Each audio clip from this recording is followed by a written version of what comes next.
Picture this. You're lying awake at 3 in the morning, mind racing with everything you need to do tomorrow. Your phone buzzes with another client emergency. Sound familiar? If you're nodding your head right now, you're not alone. We've worked with many small business owners who tell us the same thing. They started their business to gain freedom, but instead, they've created a prison where they're both the warden and the inmate. Today, we're going to show you exactly why this happens, and more importantly, how to break free from this cycle. We're talking about the power of organizational structure and why it's the difference between running a business and being run by your business. Now, before we dive in, let's ask you something. When you meet another business owner and ask them how business is going, what do you typically hear? It's usually something like this. Don't get me started. I'm overwhelmed, burning out, don't have enough time, not enough clients, not enough money, but somehow too much stress and too many problems. Then when you ask about their plan or strategy, they say, I don't really have one. I started this business following my passion. I just grind and hustle every day, hoping things will work out. Ask them about their team, and they'll tell you, I don't have a team. I'm doing everything myself because I can't afford to hire anyone. Ask about their finances and you'll hear, I don't really know the numbers. My accountant handles that stuff at the end of the year. Does this sound like you? If so, you're living in what we call business purgatory. You're stuck in a cycle where you're working harder and harder, but not getting the results you want. You're trapped between being a freelancer and being a true business owner. Here's the harsh reality. If you have 100 clients and your schedule is completely full, how exactly are you planning to scale to 1,000 clients? You can't clone yourself. You can't magically create more hours in the day. Something has to change. And that something is your organizational structure. Let's break down the different levels of business ownership, because understanding where you are right now is crucial to understanding where you need to go.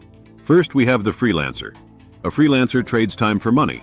They charge by the hour, by the project, or by the contract. Once their time is up, that's it. There's no scalability beyond their personal capacity. If you want to be a freelancer, that's perfectly fine, but don't call it a business. Then we have the hobbyist. They're running what they think is a business around their passion, but they have no financial plan, no strategy, no clear direction. They don't know how to sell effectively, and frankly, they're running a hobby that will always remain a hobby. Next, we have the small business owner. This is someone who owns and runs a business day to day. They might have a bakery, a web design agency, or a consulting firm. They're committed to running it for an extended period, but they're still very much in the weeds of daily operations. An entrepreneur is someone who identifies innovative solutions to problems and builds businesses around those solutions. They're the visionaries who see gaps in the market and create something to fill them. But here's what we want you to understand. Regardless of whether you're a business owner or an entrepreneur, you need to learn to run your business like a CEO, and that's where organizational structure becomes absolutely critical. So what does it mean to run your business like a CEO? The role of a CEO is surprisingly simple to define. Set a clear strategy and vision, then make sure it happens. But within that simple definition lies tremendous complexity.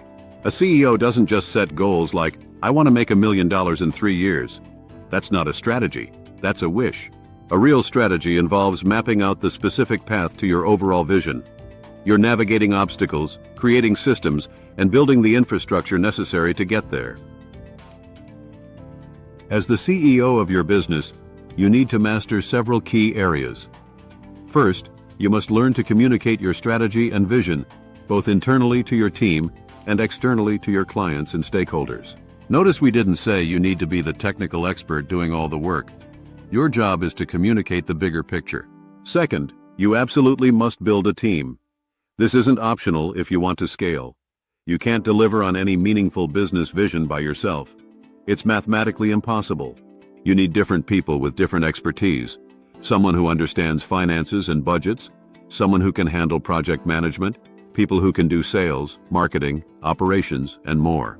Third, you need to define and maintain your company culture and values.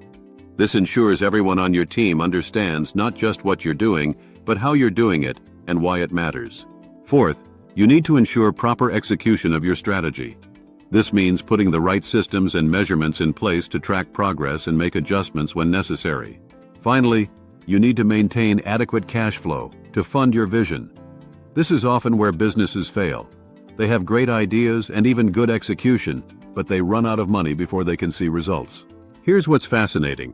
When you start thinking like a CEO and implementing proper organizational structure, something magical happens.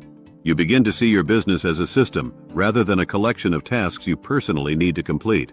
Instead of waking up every morning wondering how you're going to get everything done, you wake up thinking about how to optimize your system. Instead of being the bottleneck in every decision, you create processes that allow your business to function without your constant intervention. This is the difference between working in your business and working on your business. When you're working in your business, you're essentially a highly paid employee of your own company. When you're working on your business, you're building something that can grow and scale beyond your personal capacity. The organizational structure we're talking about isn't just about having employees.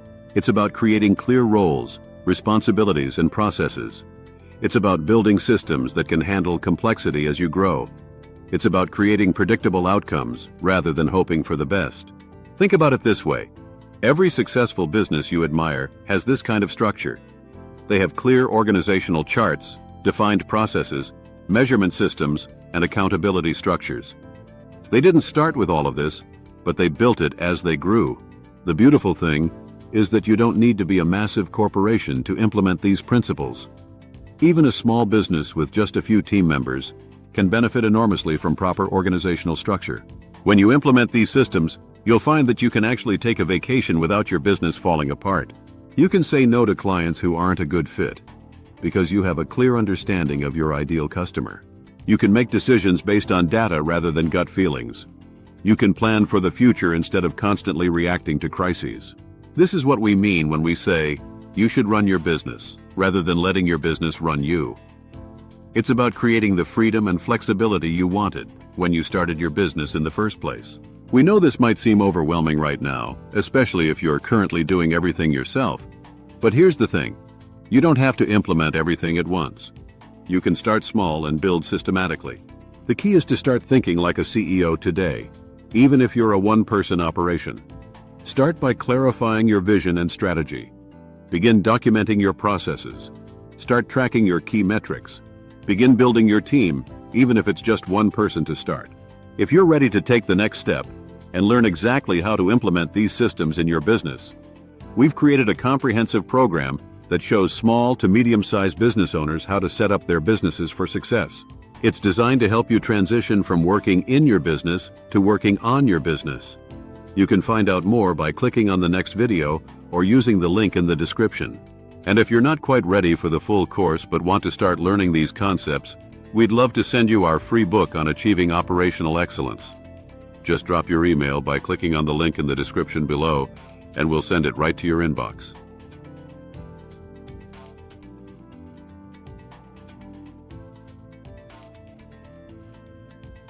Remember, the goal isn't just to have a business. The goal is to have a business that serves your life, not the other way around. And that only happens when you build the right organizational structure from the beginning. Your business should be working for you, creating the freedom and impact you envisioned when you started. But that only happens when you stop thinking like a freelancer and start thinking like a CEO. The structure we've outlined today is your roadmap to get there. The choice is yours. You can continue the exhausting cycle of doing everything, or you can change your thinking. Get your free book today and start moving towards greater freedom.